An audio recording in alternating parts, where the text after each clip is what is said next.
You are listening to the Mark Guzman Podcast Experience.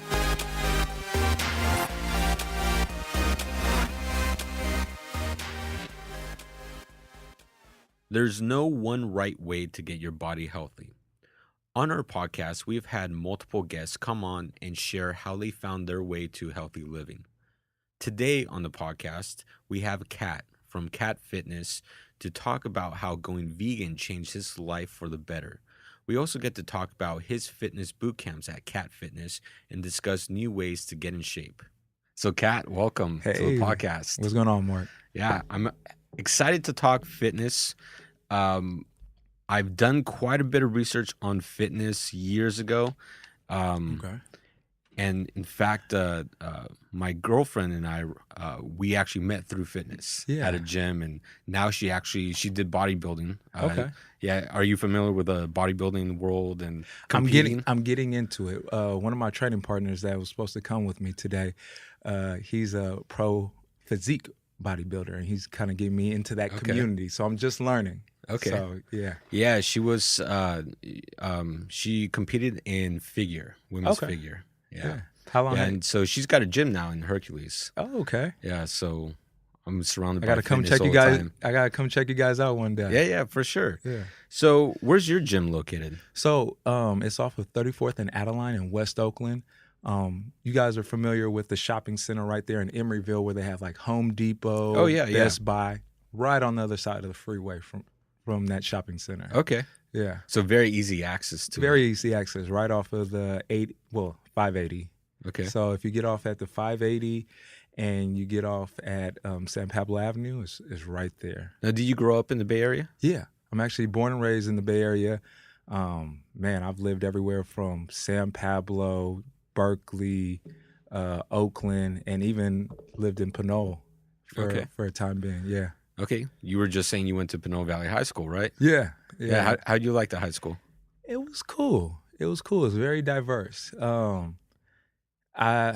We just had the current principal on the podcast. Maybe, what was that, Sam, a month ago? Yeah. Yeah. It's a lot different now. Like it wasn't, when I was growing up, Pinole wasn't as diverse. Just to put it in those words, it was, it's a very old school town to grow up in the 90s. Yeah. The Bay Area seems like it's gotten a lot more diverse probably in the last 5 to 10 years. Oh yeah, it's a melting pot. Yeah. It's a melting pot. It's people from all over now. It's like, it's so funny that one of my neighbors just moved in, and I think he's from like Minnesota or something like that. And he was like, I came out here and the weather. And there's quite a few people from Minnesota that live here in the Bay Area. Yeah. It's 70 degrees outside right now. And, instead of minus 70, right? Exactly. So once they get out here, they love the real estate and they stay, Yeah. So what made you open up your gym in Oakland? Oh, man. I don't even know where you want me to start right now. 4 years ago, I was actually struggling with my own personal health. I was still working in corporate America, and it was one of those things where you guys remember the Napa earthquake back in 2014, destroyed downtown Napa, whatever the case may be. That day, while the earthquake was happening, I was actually in the hospital, in the emergency room. They were thinking that I was having a massive heart attack. And what it was, I woke up. You thought you were having a massive heart attack? Yeah, like all my symptoms, like I was. You're a young guy. Very young. How old are you? I'm 34 going on 35.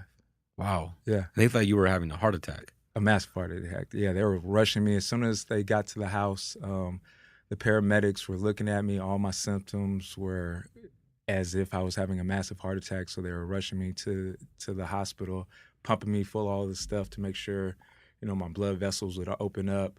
And it was like 1 a.m. I woke up and I had this strange pain in my chest. And I was laying there with my wife and my kid. My 4 sons were in their room. They were asleep. Woke up and it was like this discomfort in my chest. I'm like, did I sleep on the remote, or I don't even know what was going on. And mind you, I was 80 pounds heavier than what you see today, okay? And so I get up and I'm like, let me just walk it off. And the next thing you know, I'm like, the pain, it's just getting tighter and tighter. Feels like my chest is caving in. I can't breathe. And then all of a sudden, I'm like in a mode like maybe I should wake up my wife because I feel like I'm about to black out. And I go wake the wife up. I'm like, babe, I don't know what's going on, but I can barely stand up. It feels like my chest is caving in.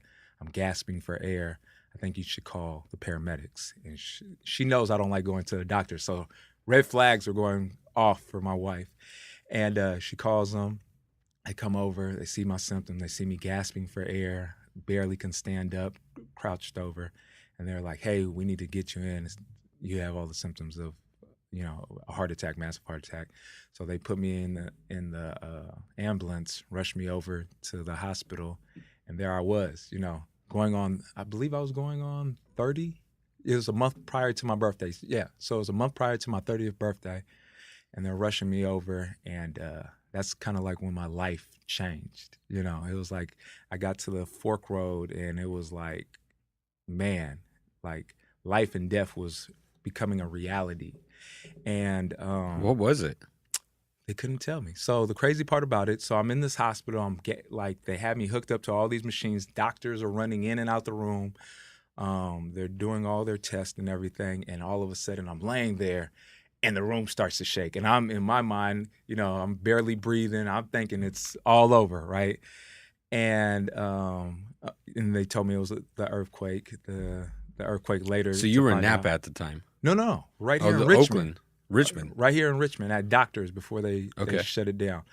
And so I was there for like 6-7 hours. All tests came back and they're like, nope. All the doctors like, nope, you're perfectly fine. Like, perfectly fine? Like, no. I was like, what was it? They're like, we don't know. Like, all your tests came back and everything's all good. I was like, if that wasn't a heart attack, I don't want no parts of what a heart attack is, right? And what's crazy is I had a high school buddy, which passed away a year prior, and he was also overweight. And he was a young man as well. He was going on, if he wasn't 30, he was going on 30.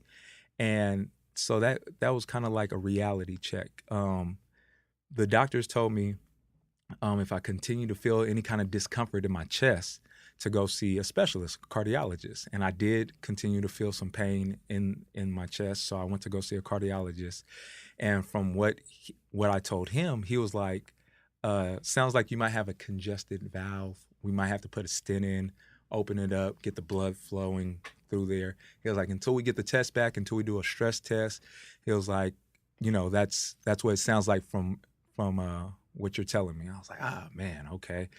So I went in there, did the test. They hook you up to all these monitors. They put you on a treadmill, try to get your heart rate up, take some pictures of your heart and seeing how the blood's flowing to the heart. Did all that.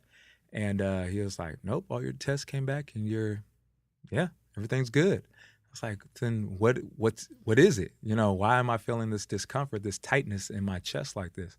He was like, can't really tell you that. He was like, pretty much, he was like, I can tell you kind of overweight. You might want to start exercising, maybe eating a little bit better. But besides that, you have a clean bill of health. And that kind of was like, wow. It put me in one of those modes where it was essentially like, if I did die that day, I'm the sole provider of my family at that time. So, what would that do to my sons? What would that do to my wife? That was a big wake-up call for you. Huge wake-up call. Because at that time, like I said, I was barely going on 30. And like I said, I was 80 pounds heavier, the biggest I've ever been in my life.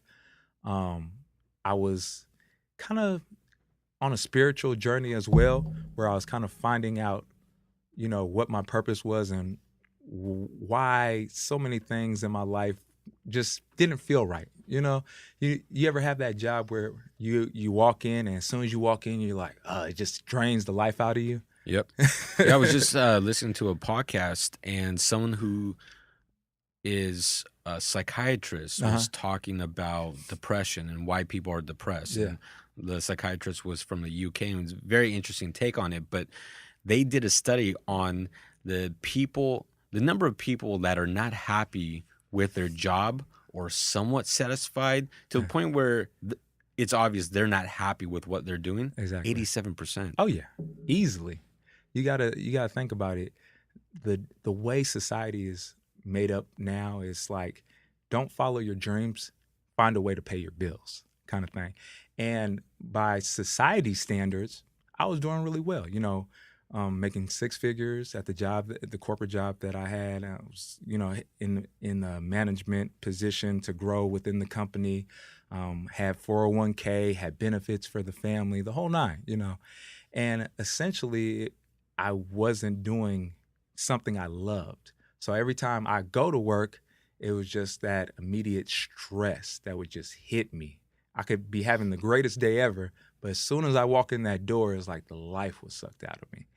And I didn't realize that at first, but as I was going through my journey and, losing the weight, it kind of dawned on me because it took me essentially 6 months to lose all the weight. Once I kind of honed in on, my nutrition, making sure I was exercising for at least an hour a day.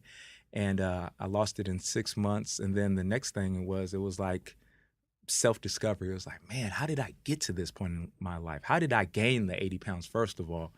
And it was more so realizing that, it was due to stress. You have that 10, 12-hour day at work, kind of stressed out from all the things that are going on, and then you're having a beer, or you're having some chips and some ice cream with your dinner, and whatever the case may be.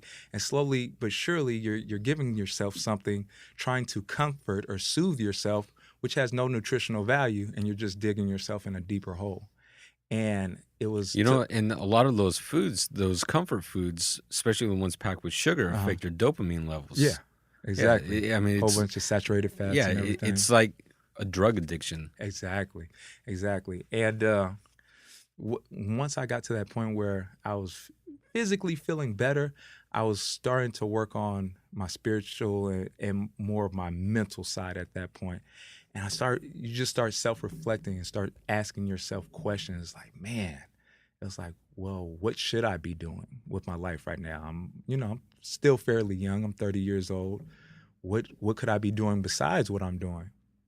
And it kind of just dawned on me. It was like having a conversation spiritually. It's kind of dawned on me. It's like, I asked myself, what do I love to do? Well, I've always, since playing football and playing sports back in the day, I loved training people. I actually was doing a weight training program when I was younger. But having my son at such a young age kind of took me out of that world.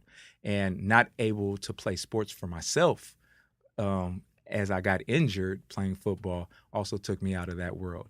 And it's kind of one of those things when you're growing up and you're having a kid, it's like your parents are like, well, now it's time to face reality. It's time to get a job, And so that's what I did. Got a job, and it was something that I was good at, but I didn't really have a passion for.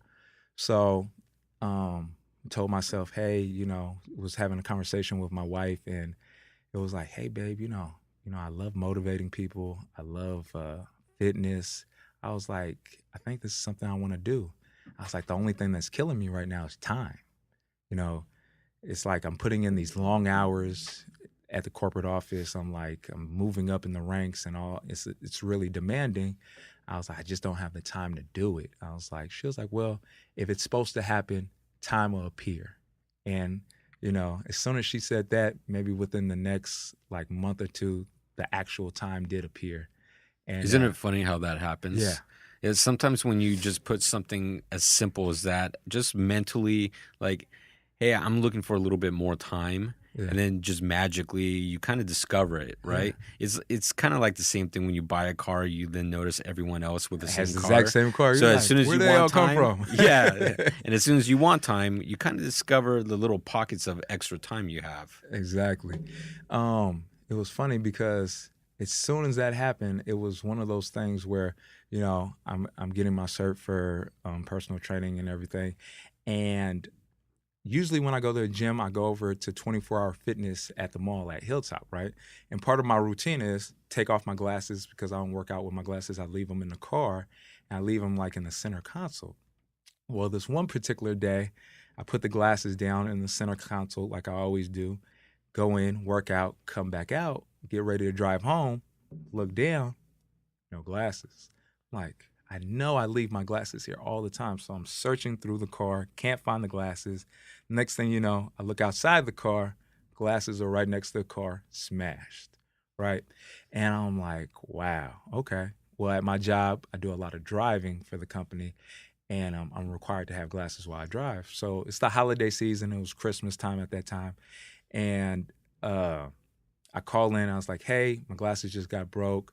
I'm gonna go see my optometrist, see how soon they can get me a pair over. I didn't have a spare pair of glasses, and they were like, okay. So I go in, see the optometrist. They're like, this is the holiday season. A lot of people are off. We're actually really backed up. They're like, it's going to be at least like 2 to 3 weeks before we get you a pair.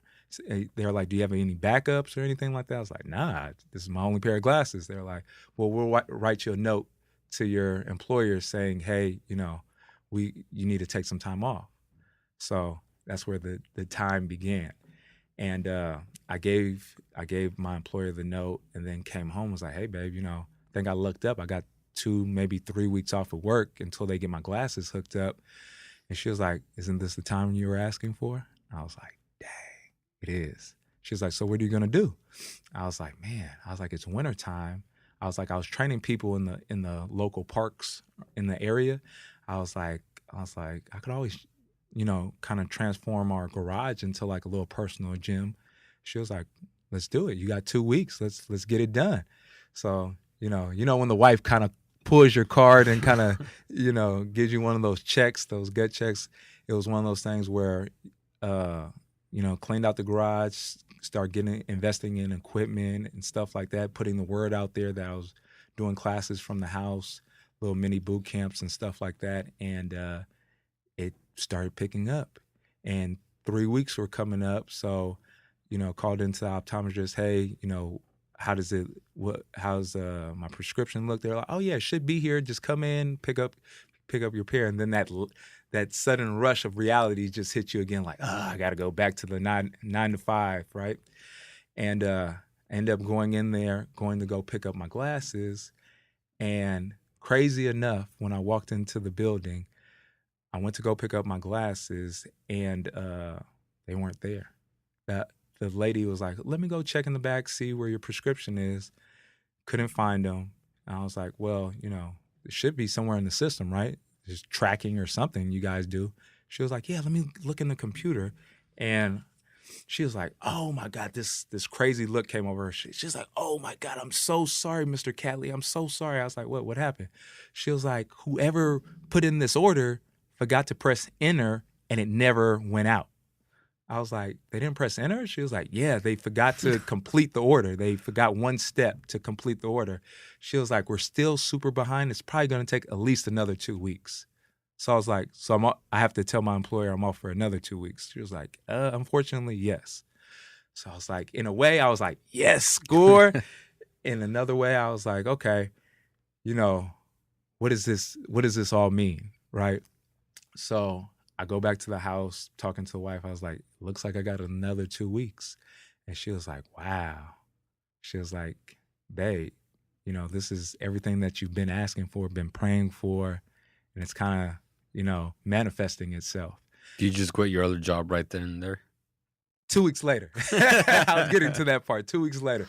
So, things were looking good. It wasn't what I was currently making, with my corporate job, but I saw the potential. Right, I saw the clients, the community was supporting me. People were coming out, they were joining the class, the whole nine. So I saw the potential, and it was one of those things that I never really invested in financially. It wasn't something that I was like, okay, I'm doing this to get super rich. Right, it was one of those things that I knew how much health meant to me, and I wanted to share the love with the community and show other people why it's important to be healthy. And without health, man, the richest person in the world, what was it? The Apple guy. Oh, Steve Jobs. Steve Jobs, right? He has all the money in the world, but as soon as you don't have your health, what happens? It's like all that is irrelevant. And you don't take anything with you. Yeah. It's all irrelevant. So it was one of those things that I wanted to provide a great service for our community and just start educating them and letting them know, hey, we really got to take this stuff seriously, because especially in the, minority neighborhoods and stuff like that, I feel like we don't really talk about health as much as other ethnicities, just for the simple fact is like if it's not affecting us, it's kind of like out of sight, out of mind kind of thing. And it's really killing so many people by the hundreds of thousands when we're talking about high blood pressure, diabetes, heart disease, all these things that are plaguing our community.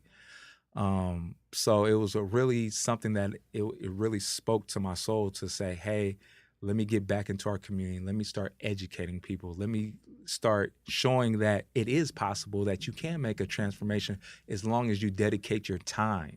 You know what I'm saying? It's so many of us that say, well, I'm too tired. I don't have the time to do it. But in reality, we have more than enough time to make 45 minutes, an hour of our day dedicated to ourselves, to put in the time to do something physical, whether it's riding a bike, walking. It doesn't have to be a crazy workout. It's just doing something to get the blood flowing again, bringing life back to the body. Well, they even say even 3 hours per week, I mean, makes a big difference. Yeah, huge. Yeah. And I know, and I think out of the top 30 health problems that humans experience, 27 can be cured just by losing weight, eating healthier, and exercising. Exactly. And I think we gotten to a point in our life that we're so out of tune with what our body, kind of like you drive your car, right? The check engine light goes off instantly, well, maybe a hose is about to go out. Maybe I have to get a new spark plug. Something's going on, right? Well, we have those same things internally with us. But guess what? We kind of just like the car sometimes, we're like, I'll wait until I have to go do it, Some of us, as soon as that check light goes on, we take it to the dealership, we see what's going on. Some of us, we just look at it, we drive, and then when the smoke starts coming out the hood, we're like, oh, man, there's probably something that had to do with the check engine light, right? And so many of us do that right now with our bodies. It's like our bodies are telling us, like, man, you're getting signs, all these warning signs that you're going down this road and your body can't take too much more of this punishment. But we're like, I haven't had a heart attack. I haven't had to, they haven't told me I had diabetes yet. So, Or I'm a young guy. I'm a young guy. I'm still young. And it's really realizing that, kids these days are getting diagnosed with high blood pressure, diabetes. I just heard a friend of the family, one of their teenager sons just had a mild stroke. As a teenage kid, a mild stroke, that's crazy to hear. You know what I'm saying? You think of strokes, when we were growing up, you're thinking of somebody in their 60s or 70s having a stroke, not a teenager, And it's just bringing the reality that nutrition is so many people are putting so much more processed foods and foods that I hate to even call them foods because that's not what they really are. Things that don't serve any kind of nutritional value to our body, putting it into us and trying to survive off of it. And it's really killing us from the insides. You know what I'm saying? So, yeah, it's like one of those things that it was just one of my missions to go back out there and say, hey, let me be a living example of when you kind of start focusing on your health, it kind of leads you down a path of what your true purpose here is. You know what I'm saying? Because it's one of these things that I ask all my clients this question is like, currently, if money didn't exist, what would you be doing with your life right now? And you'd be so surprised. Like, I would say 90% of them say something totally opposite of what they're doing right now with their life. I had a very similar conversation with someone just a few days ago, and it's amazing how many people would be much happier if they just gave up the rat race of always trying to chase the dollar, right? Yeah. And just said, hey, let me chase what I am passionate about, yeah. right? And many people would be happier making $20,000, $30,000 less, but doing something they love. Because it doesn't seem like work at that point. Exactly. And it's so funny because as growing up in the U.S., you know what I'm saying, we're so materialistic, We grow up and we're fed all these marketing tools, commercials, all these things. Oh, you got to have the latest car. You got to have the newest clothes. You got to have this. You got to have that. You got to have that. And we're one of the countries that are suffering the most when it comes to all these diseases, where you would look at you could say any third world country, you could throw one out there, and these people don't have as much material things, but they're living a lot healthier life, a much comfortable life, just because they're not chasing the dollar. They're actually going out there. My mom, I'm half black, I'm half Venezuelan. My mom's, her half of the family is still in Venezuela. And when we go out there, it's just a whole different kind of world. Like, people still go to work and do their thing, but it's more family oriented. And what I mean by that is, like, at lunchtime, I would see my uncles come home from work, and they would have lunch with the family, and they have like a little siesta, take a little nap, and then they would go back to work later on in the afternoon, kind of thing, right? Yeah. And I think a lot of that also comes down to the quality of food, right? Yeah. Because in many other countries, and about a year ago, I was in Portugal and spent about 2 weeks there, and everyone cooks seasonally. Yeah. I mean, that's just the way it is. Exactly. I mean, I think America might be one of the very few countries that seasons don't really matter when it comes to food. Yeah. I mean, you can find any type of food at any time, right? Exactly. And so I think one of the problems is the quality of food and all the processed foods that we have. Yeah. You just don't see that in so many other places. Even Europe, that's fully developed, right? A lot of their foods, I mean, they have strict laws that prevent certain types of processing. Yeah. And they're making even stricter laws on the meats and stuff that they put out there as well, where it's like in the US, man, it's like they're just all about the dollar. At the end of the day, like, the more research you can do as a person, just look into it, it's like, wow, it's amazing what they would actually allow on the market, and just say, hey, if they're willing to buy it, let's sell it, And yeah, and the type of feed that they give. I had Ryan Myers, who's another fitness trainer, on the podcast a couple months back, and it's funny. He's actually doing a documentary now about going vegan and then going back to meat. Wow. And he's saying he's actually visiting. You got to introduce me to this guy. Yeah, for sure. Yeah. He's been going to various like slaughterhouses to see how meat is processed, and he's like, it's just an eye opener as to how they do this entire process. But then also the type of feed that they give the animals, and the lack of nutritional value inside of the end product. The meat that you buy at the grocery store has zero nutritional value. Exactly. Because of the type of feed that they've been giving the animal.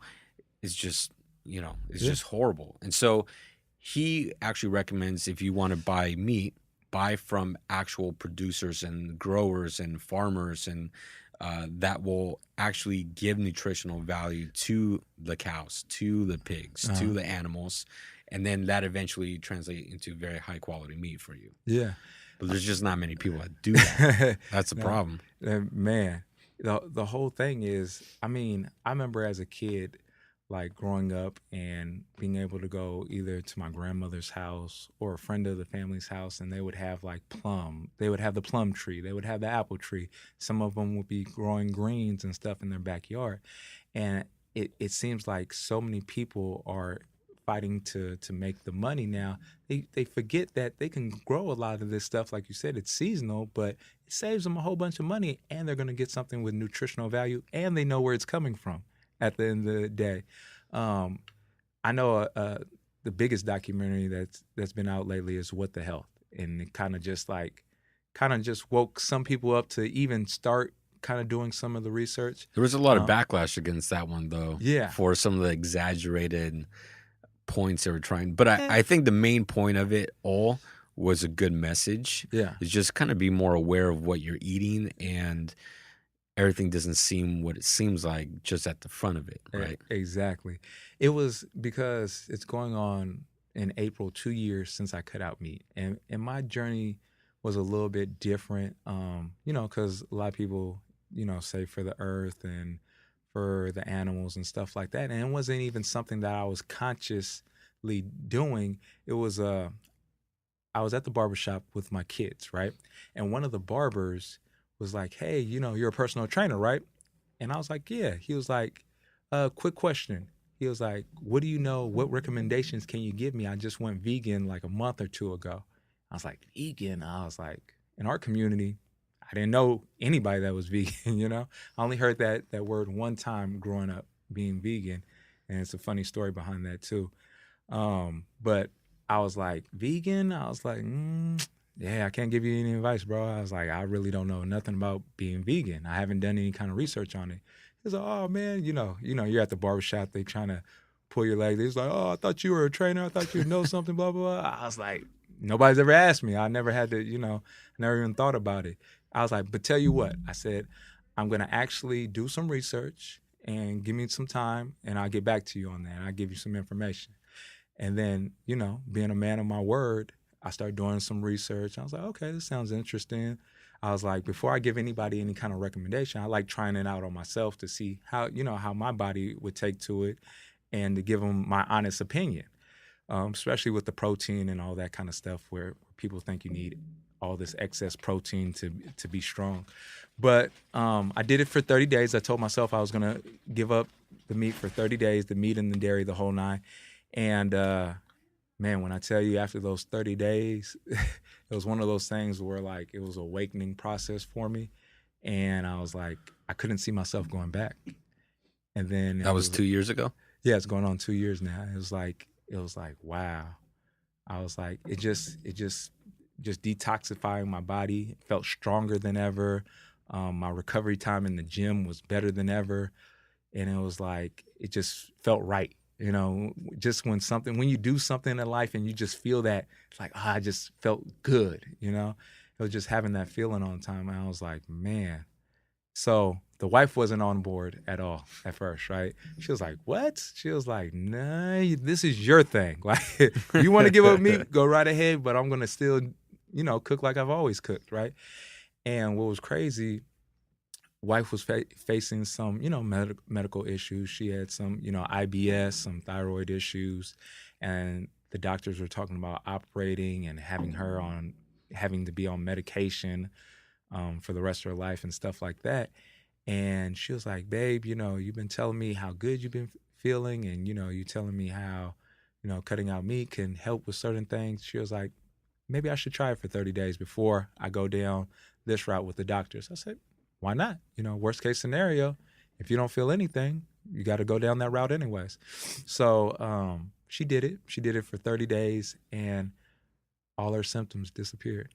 So then it blew her mind. She's like, oh my God, the doctors told me that I'd have to get an operation and do this. And I was like, your body heals itself at the end of the day.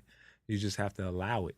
You have to put the right minerals and vitamins in it to allow it to do what it's supposed to do. And she was like, wow. So she became a believer. Then, slowly but surely start teaching our sons, And it was so funny because initially when I did it, it was like, it was the black sheep of the family, like going to all the outings and the whole nine. People were like, what? You don't eat meat? Are you crazy? Majority of the get-togethers we go to, you're having barbecue. You're having all these foods that are just... It makes it really meat. tough, yeah. Especially on both sides of the culture. My mom almost disowned me when she heard that I wasn't having meat. She was like, are you dying? Are you sick? What's going on? Like she in Latin culture, women, they tend, food is love, So when they're feeding, if they can't feed you, they're like, especially your mom. Yeah. You can't insult your mom when it comes to her cooking, right? Exactly. And that was a tough one. It was one of the things that I had to put my foot down. And now, after almost 2 years, we're on the same page, but it was a tough road. Yeah, my girlfriend and I we went vegan for 3 months straight. Okay. And this was 2, maybe 3 years ago. And I have to say that was the best I felt.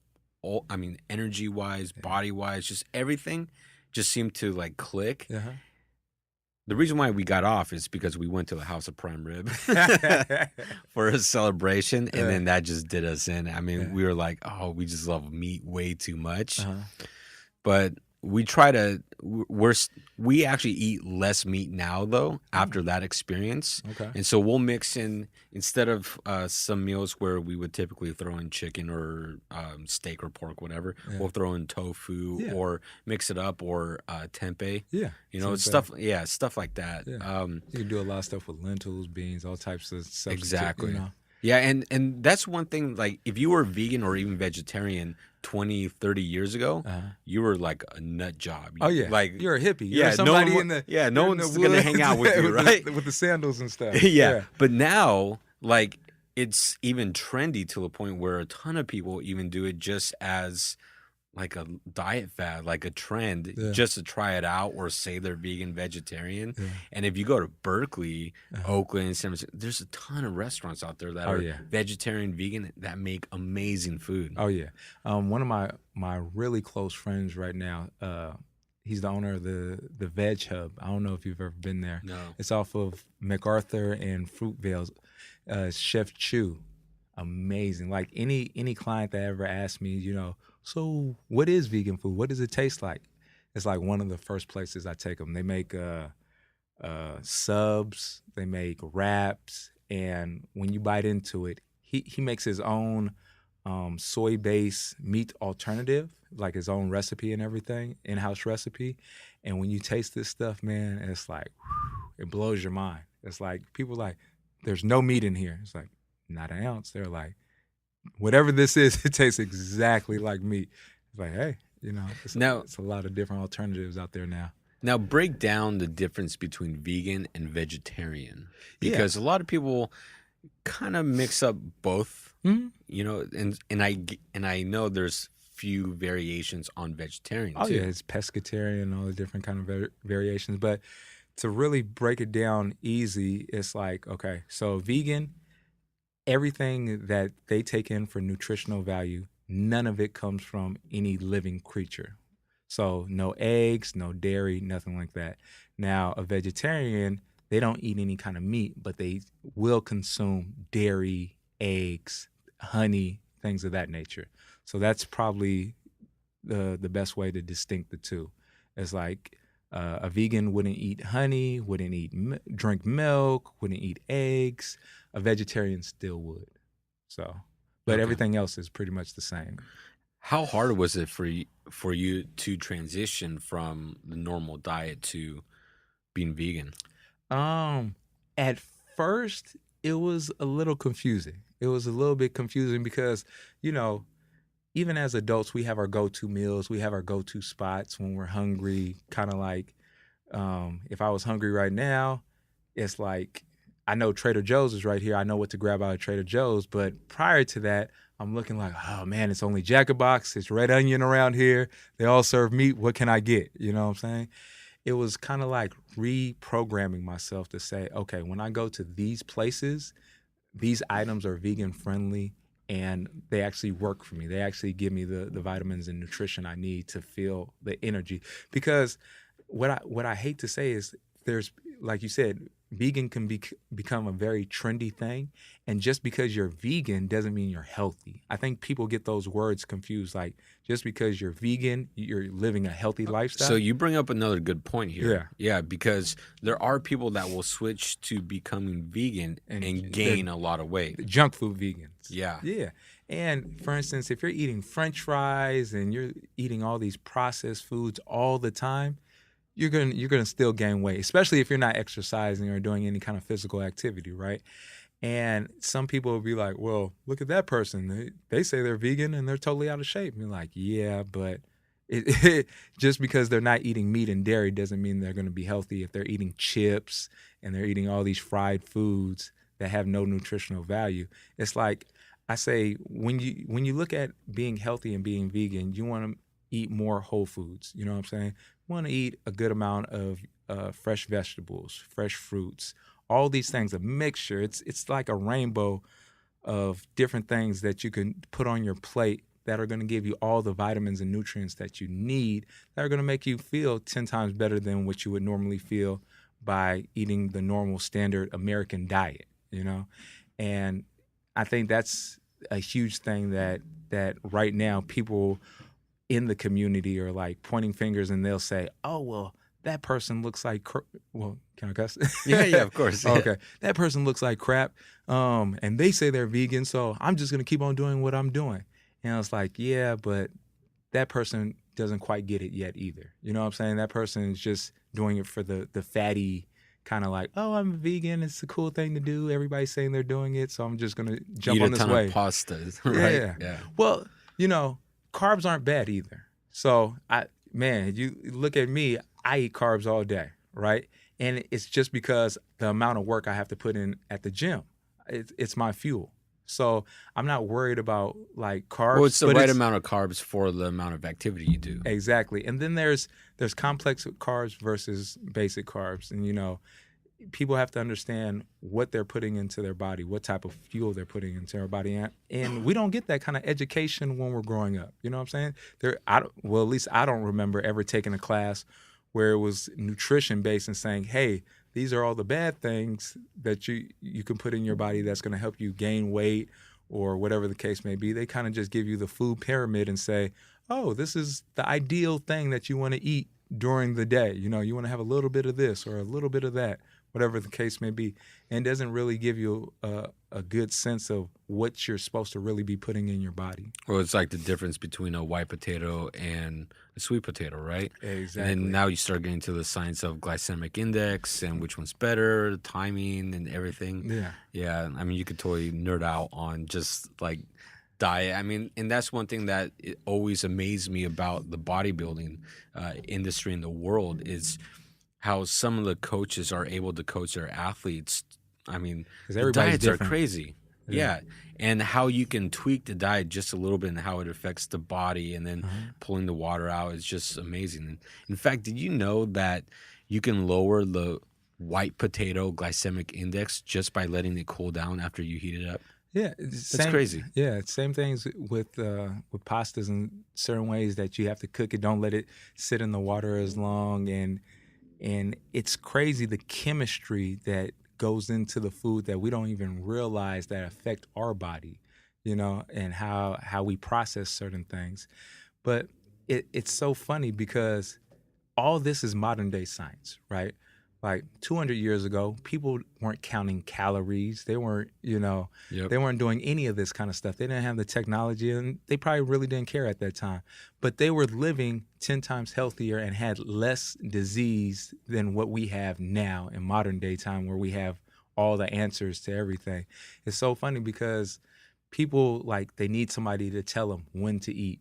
You're like, you don't know when you're hungry? Something basic. You don't know when you're hungry. You don't know when to stop. You don't know when you're full, And it's that, and that's kind of like when I tell people, some people are just out of tune. It's just living in this fast-paced world where you're trying to make a buck, you're trying to keep the lights on, you're trying to pay your car note, you're trying to do all these things, and the last thing you're thinking about is self. And self is more important than any of these things. And sometimes we just have to slow everything down and really reflect on how we're feeling and how everything we're doing is actually affecting the people around us, the community around us. You know what I'm saying? Now, do you do nutrition for your clients? So let me put this out here. By no stretch of imagination am I a nutritionist yet, but yes, I help them, I coach them through nutrition and healthy eating habits. So do you put diet plans and everything together for your meal clients? plans and stuff like that, like guidelines of what they should be eating, when they should be eating. So now, do you push them to go vegan? I tell them if they're going to ask me advice, just from a moral standpoint, I'm going to give them plant-based advice. So they don't have to take my advice, but if they're asking, I'll be like, hey, this is why, I'm telling you to eat this way, and this is morally why I feel this is the best route. And you're a grown-up. We're all grown-ups. You can do whatever you want at the end of the day, though. So you'll still give them meal plans with meat if they want to eat meat. That's their choice, right? Well, no, not anymore. At one point I was. At one point I was still doing a meat-based meal plan or a plant-based meal plan. And now it's just I only give plant-based nutritional advice now. Okay. because it doesn't when you do something, if it doesn't feel right when you tell somebody, oh well, you can eat 4 to 6 ounces of chicken and this and that, it just didn't feel right anymore. Telling people that, knowing that potentially it could lead to other things, and I would rather them do their own research and educate themselves and let them make an educated decision for themselves. Just besides listening to me and saying, okay, he told me to do it, I'm going to do it. And then years later, something pops up and I could have told him otherwise. Yeah. Now, your training. Uh-huh. So at your facility, what kind of training? It's a HIIT training. So what we do. Now explain HIIT, because a lot of people hear that term, but they don't know what it stands for. Yeah. So it's high intensity interval training. So what we do is we do circuit training. So we'll have muscle group. We'll do a full body routine.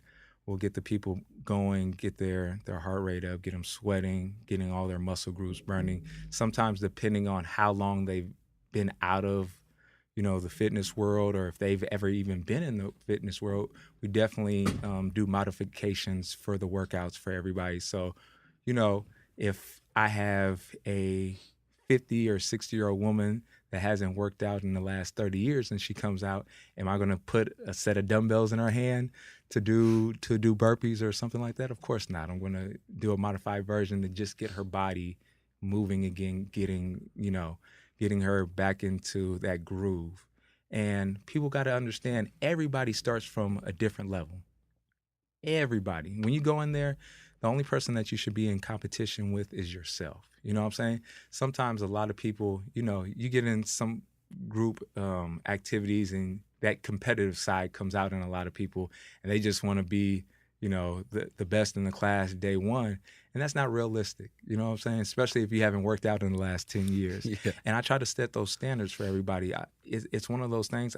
The reason why I love group settings, sometimes when you're working out with a group and you're quite not there, and that person that's been there for a couple months and remembers what it feels like as a day one person in the class can say something and motivate you and get you going. It's like a support group. Yeah, it's a support group. It definitely, they uplift each other, and it's beautiful to see once you create that atmosphere in the classes and stuff like that. Yeah, it's a great social setting too, because you meet other people and it's not as stale as your trainer telling you to do 10 burpees and then they stand there watching you. Exactly. And you're there suffering while doing 10 burpees, right? Yeah, exactly. At least if you had a partner next to you doing the same thing, I mean, before you know, you start joking back and forth. Exactly. Oh man, this sucks, but you do it at the same time, right? Yeah. And you motivate other people, and they motivate you. Yeah. And time goes by a lot faster like that because, like you said, it becomes a social setting where you can talk, enjoy yourself in the little breaks and everything. People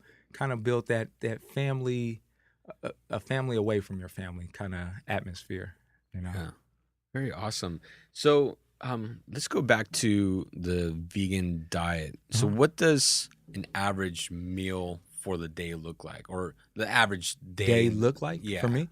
Yeah. Usually when I first wake up in the morning, I hydrate myself. I don't eat any food. I drink a lot of water first thing in the morning. As soon as you wake up? Yeah, as soon as I wake up, I usually hydrate my body. I do an intermittent fast. So normally I do anywhere from 12 to 14 hour intermittent fasting where, say, my last meal of the day will be around like 7 or 8 in the evening time. And then I normally won't eat until like, it all depends. Now it's to the point where I'm really in tune with my body. And if I'm not really that hungry first thing in the morning, I can go all the way until like sometimes even 10 or 11. But sometimes it might be 9. It might only do a 12-hour fast. But usually the minimum would be around like 12 hours. And I usually try to get my cardio workout first thing while I'm doing my fast to kind of maximize on, burning excess fat and stuff like that. There's a lot of science coming out with that intermittent fasting. Oh, yeah, it's beautiful. Yeah. Talking about there's benefits. Yeah. And then, of course, there's also the point where it doesn't really help you if the fast is way too long. Mm-hmm. But they say it works. Yeah. And there are good benefits to it in weight loss and a variety of other things. Yeah. Usually when I break my fast, some days I can break my fast with fruits. Like I'll have some kiwi. I have some melon, pears. It just all depends on the day. But some days I might want some carbs, so I might have some oatmeal with some berries and stuff in it. It all varies on what I'm feeling at that particular moment. I kind of cater to what my body is telling me, what kind of fuel it's feeling. And then throughout the day, my largest meal is always lunchtime. So I put in the largest amount of food at lunchtime. It can be a lentil chili with some yams or brown rice and some vegetables. But this is how I train myself and train my clients. It's like, you got to think about, usually when you're eating, currently people say, okay, they're eating a big breakfast, they're eating a big lunch, and they're going to finish off their day with a big dinner, right? And they're probably doing no exercise. Well, if you're, eating a moderate size breakfast, having a large lunch, and then having a light dinner, it gives your body time to process everything. It's so many times, how many times have we eaten and we've got the itis? You know what I'm saying? You ate something and you're like, oh, Yeah. I'm ready to pass out. It's all the blood flow going down to your digestive, trying to break down all this food. And then even worse if you go to bed very soon, shortly after, too. Yeah. Because then your entire system will shut down at nighttime. And so Exactly. you don't process those calories the same way as when you're awake. Yeah. And then the bloating. How many of us always be like, I just feel bloated. My stomach just feels like you're taking in way too much and you're putting in the wrong amounts at the wrong time. If you have your biggest meal during midday, it gives the rest of the day, even if you're not doing a lot of activity, it gives the rest of the day for your body to allow it to break it down. Because whether you know it or not, just getting up, moving, walking is allowing that food to process through your body. And so many people like, well, what about dinner time? Well, try to eat something light. Whether if you're having a light salad or some kind of stir-fried vegetables, whatever the case may be, try to lighten up your day towards the end of it. Well, that's one thing that you notice in a lot of other countries is that their biggest, heaviest meal is at lunch. Yeah, exactly. And then dinner is always a light meal. Yeah, it's just the things that we're taught in the Western culture. Yeah. Eat all the time. It was funny, like these last 2 years, I've kind of cut down on my TV intake. And just the other day, I turned on the TV, was watching the game with the kids or something like that, and I was just so amazed how much programming they're giving us just on food alone. Like every other commercial had something to do with food. And it was like, wow. It seems like it's a pharmaceutical ad, and then it's a food ad. Yeah. And a pharmaceutical ad, then food ad. A pharmaceutical with 30 side effects. Yeah. Yeah, this is going to cure your athlete's foot, but you're going to have diarrhea, running nose, blah, blah, blah. And some of those commercials crack me up because it's like they're making up conditions sometimes. Like, oh, do your legs move too much? Try this pill. And then they'll list 30 side effects, right? Man, it's crazy. Yeah. Yeah. Okay, well, if someone wants to train with you, what's the best way for them to contact you? Yeah, my social media outlets, you can find me on Facebook. It's Cat Fitness. These are the top results. Oh, look at this. Uh-oh. Google it's actually Google pulling up search results already. There we go. You can find me on Facebook, Cat Fitness. You can find me on Instagram. It's Cat Fitness 3. And you can always just give me a call at 844-700-3399. Awesome. So we had a good discussion, and we'll have to do another podcast episode in the future and Most definitely. get more into the whole vegan diet and how to man. set up the meal plan around it. So thank you for being on the podcast. No, anytime. It was a lot of fun. I appreciate you. Thank you so much for listening to the podcast. Thank you to our producer, Sam Lubman. Please subscribe, like, comment, and share the podcast. Remember, you can listen to the podcast on iTunes, Podbean, iHeartRadio, Google Play, SoundCloud, and anywhere else you listen to podcasts. For more information on my business as a property manager and real estate team, go visit my website at markguzman.com. I really want to thank all of you for listening. It means the world to me, and I hope today's episode provides you value in your day-to-day life. I created this podcast to help showcase the many great people that live in this world and help share some knowledge that I've learned along the way in life. Again, thank you for listening. Check out our sponsors, and I'll catch you on the next episode.